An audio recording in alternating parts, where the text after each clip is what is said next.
Hi all, welcome to this discussion on pulse time modulation. So in the earlier class we have seen the basics of pulse modulation as well as pulse amplitude modulation, which comes under analog modulation in pulse communication. So now we will be learning another kind of analog modulation called pulse time modulation, where we will be using the time aspect of the pulse to code information into it. Earlier, in the previous case of pulse amplitude modulation, we were changing the amplitude, or we were playing with the amplitude aspect of the pulse to code the information inside the message signal. Okay, so now we will be using the time aspect of the pulse to code information. So let us see that. We can see here the analog signal as a sine wave, and the second portion is a pulse amplitude modulated waveform of the same analog signal. So here you are coding the information onto the amplitude of the pulse, as we have seen in the previous lecture. Now when we come to pulse time modulation, there are two kinds of pulse time modulation. The first one is a pulse width modulation, where you will be coding the information as the width of the pulse. So you can see that at the maximum of your analog signal, there will be the maximum width of the pulse, and at the minimum of the amplitude of the analog signal, you will be having a minimum width for the pulse. And you can see the amplitude of the pulses are all constant. Okay, so all the pulses have the same amplitude, but its width is varying. Okay, so this is pulse width modulation. And when you differentiate the pulse width modulated signal, you have a positive spike corresponding to the rising edge of the pulse, and a negative spike corresponding to the trailing edge of the pulse or falling edge of the pulse.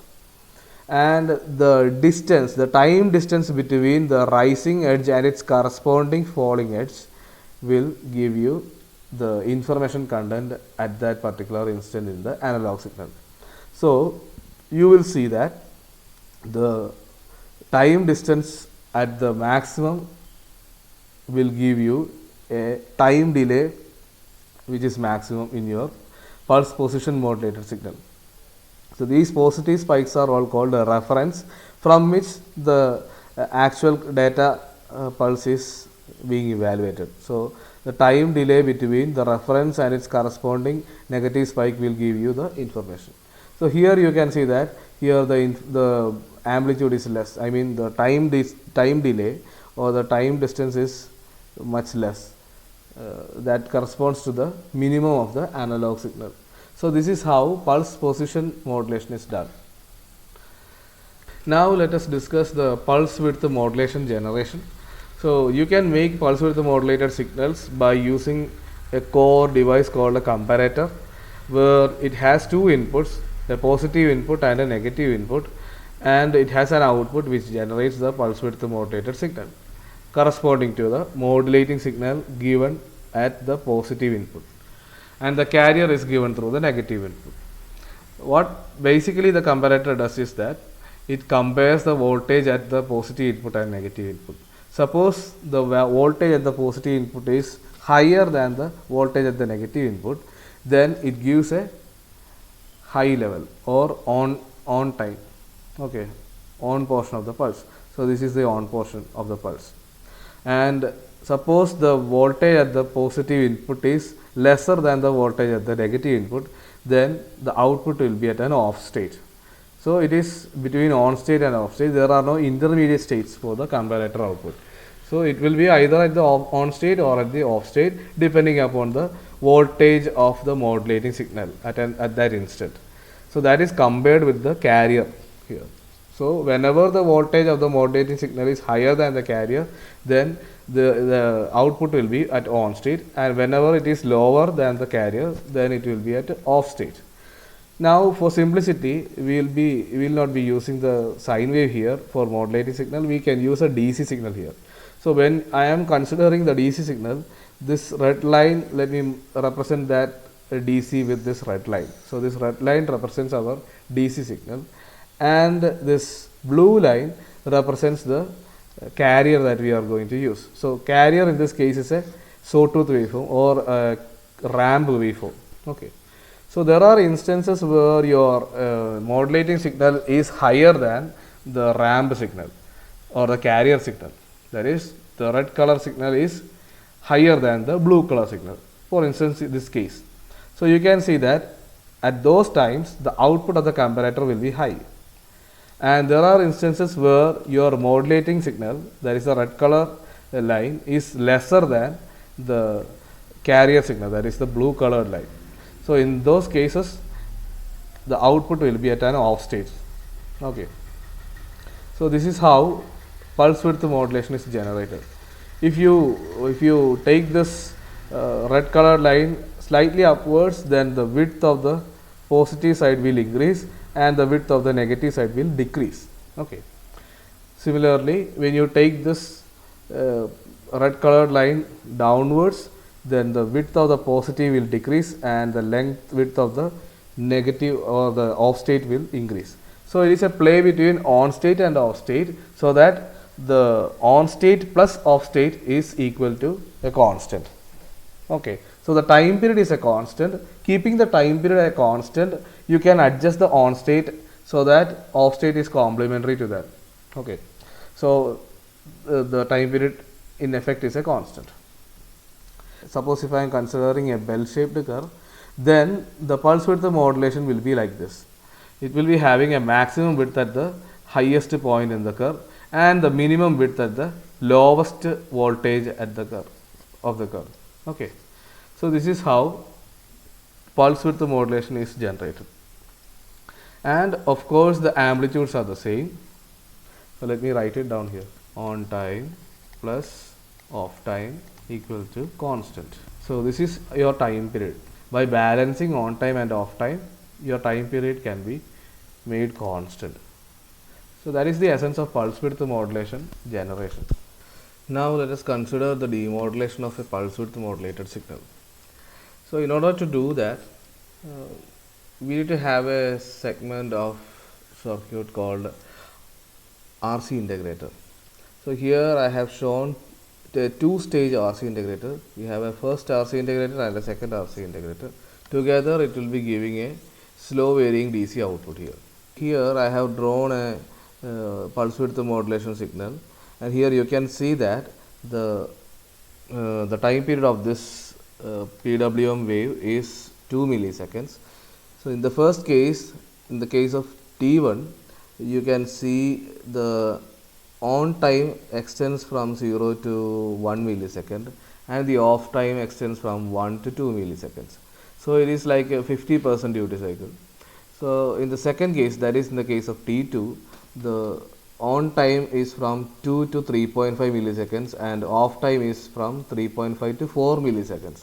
So here the on time is higher than the off time, and in the case of T3, the on time is smaller than the off time, because on time is from 4 to 4.5 milliseconds and off time is from 4.5 to 6 milliseconds. So here the duty cycle is low, and in the case of T4, the time period, fourth time period, you can see the on time is from 6 to 7.8 milliseconds and off time is from 7.8 to 8 milliseconds. So in all these time periods, the time period is a constant, but the duty cycle is varying. Okay, here the duty cycle is 50, here it is more, here it is less, and here it is the most.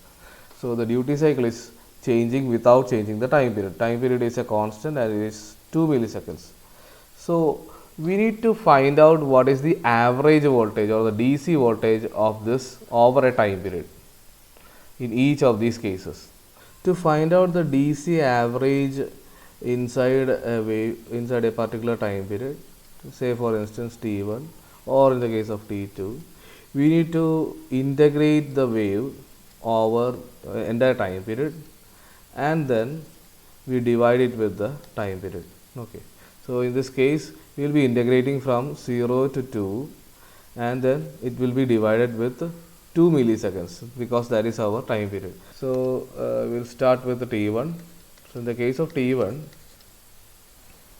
we will write 1 by 2 milliseconds and we will split the limit of integration. So it will be like 0 to 1 of 1 dt plus, so that represents our own region, okay, own time.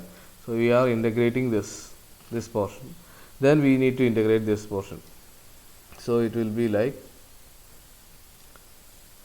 1 to 2 minus 1 dt. Why minus 1? That is because here the amplitude is minus 1, here the amplitude is 1, that is why this is 1 and this one is minus 1. So we will be getting 1 by 2.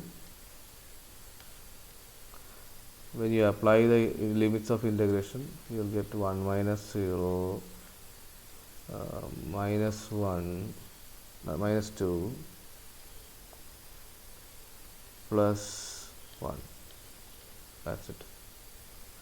And that gives you 1 by 2. It will be 0. This is 0. Which means the average value is 0 in the case of T1. Let us consider the case of T2. So the time period is the same. So it is 1 by 2.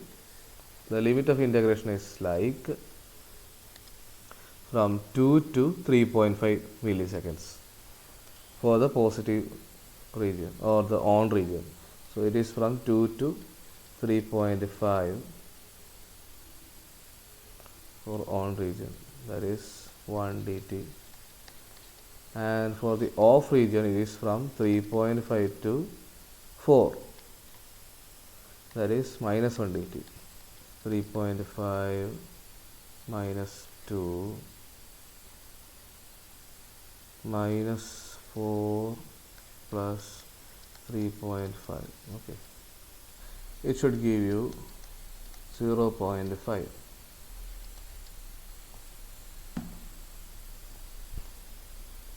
And in the case of T3, the region T3, the same procedure repeats but with different limits. See, from 4 to 4.5, 1 dt plus integral 4.5 to 6 minus 1 dt minus 0.5. And the case of T4, the same time period and integration ranges, limits change to 6 to 7.8, 1 dt plus integral 7.8 to 8 minus 1 dt 0.8. So let me plot the DC average value for this case. So the DC values that I am getting here is for T1, so the average value is 0 in the case of T1. In the case of T2, so my average value changes to 0.5, and then in the case of T3, it jumps to minus 0.5. For T4, it goes to 0.8. So my 0.8. So essentially what this means is that you can change the average value by changing just the width of the pulse. So without changing the amplitude of the pulse, I can change the average value of the output here by using pulse width modulation.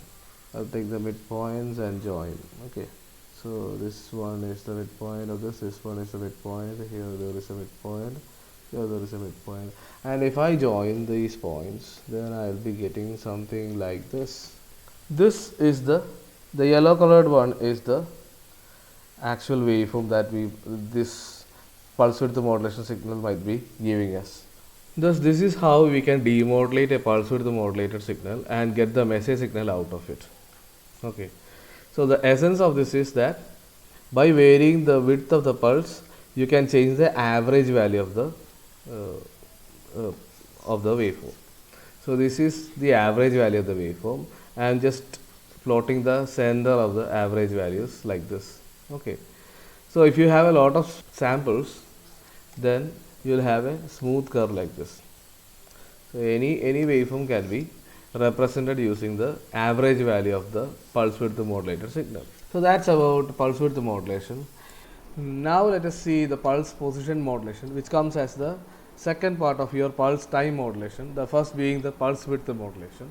Um, we will be using the pulse width modulation technique to generate pulse position modulation also.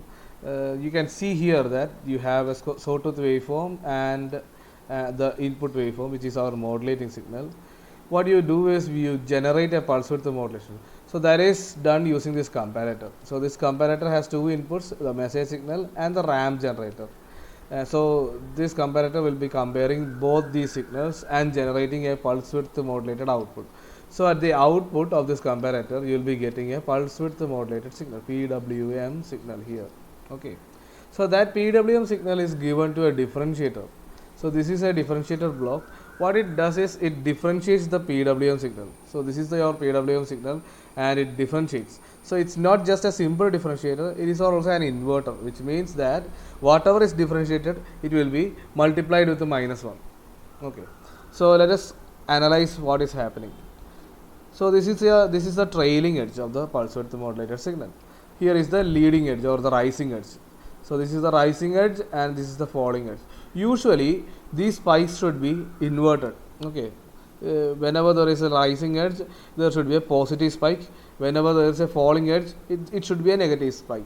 But you can see here that it is the reverse. It is the opposite. That is, whenever there is a rising edge, there is a falling spike, and whenever there is a falling edge, then there is a rising spike. Okay. So this is why it is called inverted and differentiated. So that is why you are not using your RC differentiator. You will be using a operational amplifier based differentiator, which will be inverting as well as differentiating. So when you give this input, the comparator output to the inverting differentiator, you will be getting a waveform like this. And then what you do is you give that input, the positive portions of the spikes, to a circuit called monostable multivibrator. What it does is that it generates pulses which have equal amplitude as well as equal on time.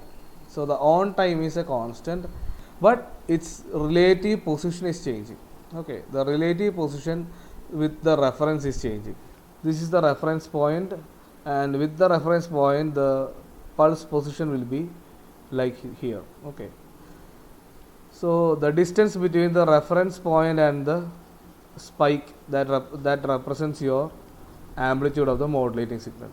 Similarly, here also this is your reference point, and the distance from the reference point towards the positive spike, that corresponds to your information content. So these positions are always measured from the reference point.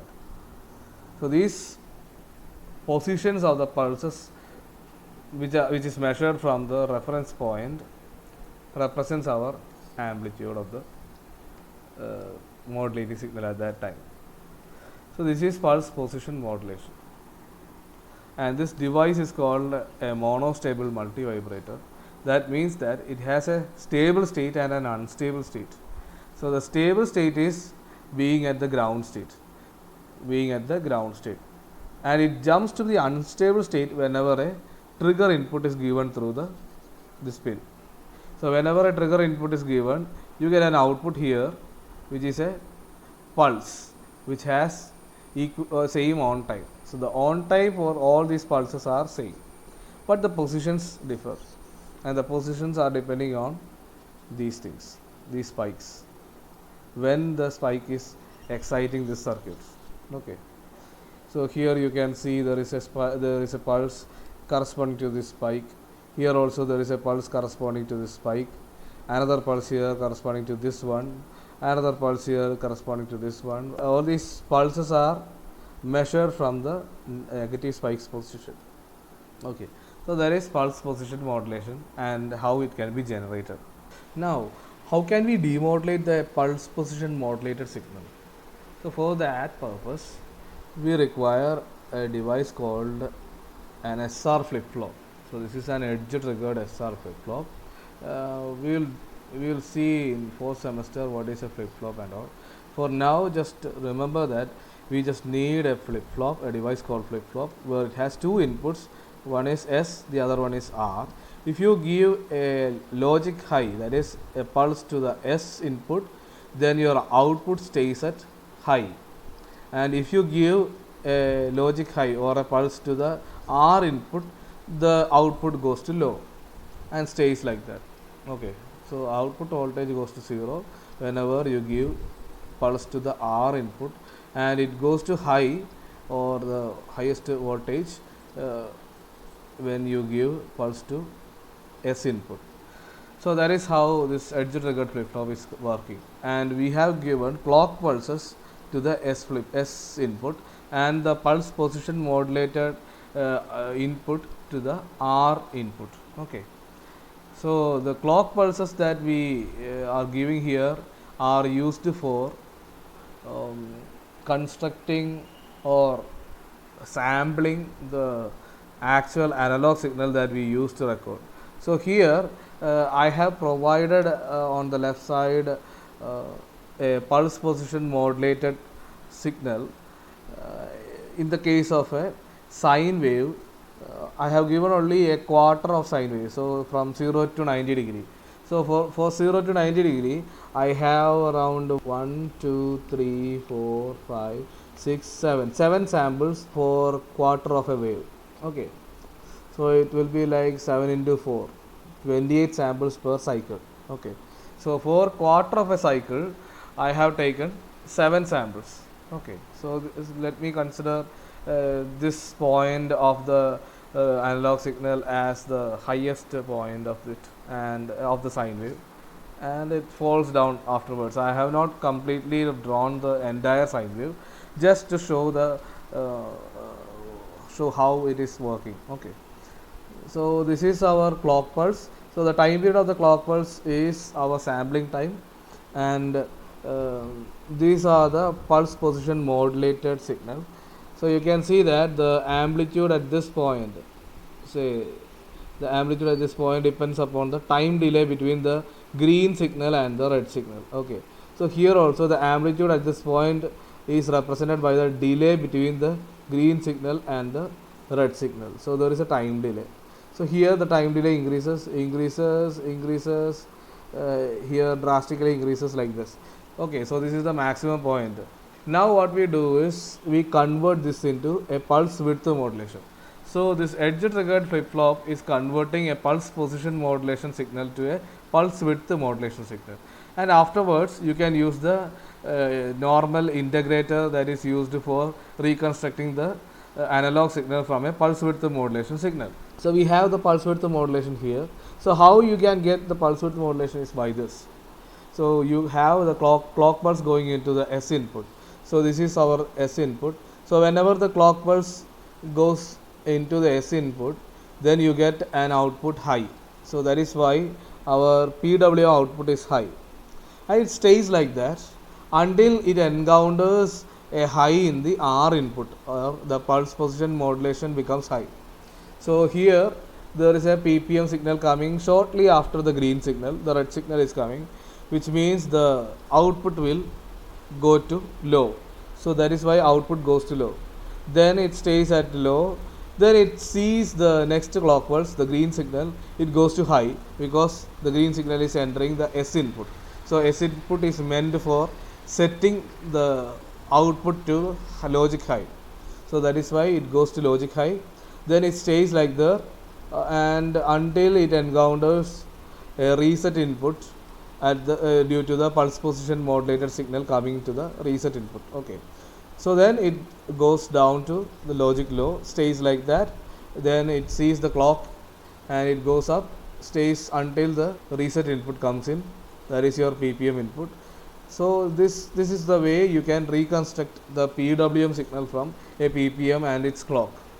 And after reconstructing the ppm signal, then you can use a integrator to reconstruct the analog signal, as we have explained in the case of pulse width modulation by using the average values. So that is it, and we have finished the analog pulse modulation schemes, that is pulse amplitude and pulse time modulation. Now in the next session we will be handling the digital technique that is called pulse code modulation, which is used in pulse modulation. So thank you all.